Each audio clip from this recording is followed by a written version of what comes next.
एक मुर्गा दीवार पर बैठा अपने मालिक को देख रहा था। मालिक बहुत बीमार था।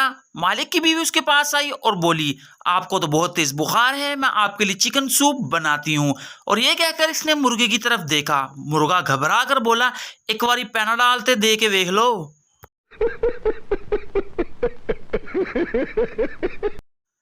पठान वापटा के दफ्तर में बिजली के मिनिस्टर के पास गया और बोला, नमस्ते जी जनाब, ये लाइट कब आएगी? मिनिस्टर, तुमने मुझे नमस्ते क्यों बोला? पठान, क्योंकि आप पर सलामती भेजना पूरे मुल्क के साथ गद्दारी है।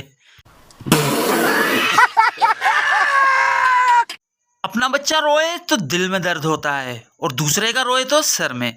अपनी बीवी रोए तो सर में दर्द होता है और दूसरे की बीवी रोए तो दिल में। इस बात से जो भी भाई इत्तेफाक करता है कमेंट सेक्शन में ज़रूर बताइएगा। आय हाय, रहा नहीं जाता।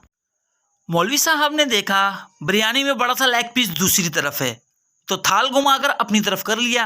किसी ने पूछा, मौलवी साहब ये क्या? मौलवी साहब बोले, मुर्गे के पाँव किबले की तरफ थे। कौन है ये लोग?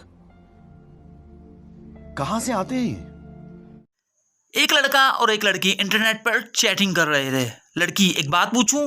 लड़का, हाँ जरूर पूछो। लड़की, हम लड़कियां ना होती तो तुम लड़के कहाँ जाते? लड़का, अल्लाह दी कसम डायरेक्ट जन्नत इच। समझ रहे हो?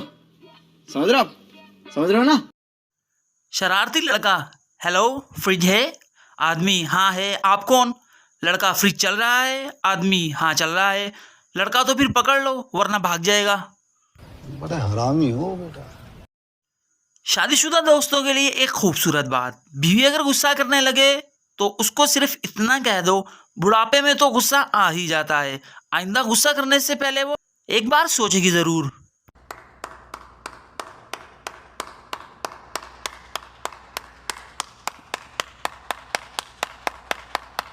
तो गाइस, अगर मेरी वीडियो आपको पसंद आई और मज़ा आया तो आप भी इसी तरीके से तालियां बजाते हो मेरे चैनल को सब्सक्राइब ज़रूर कर दीजिएगा।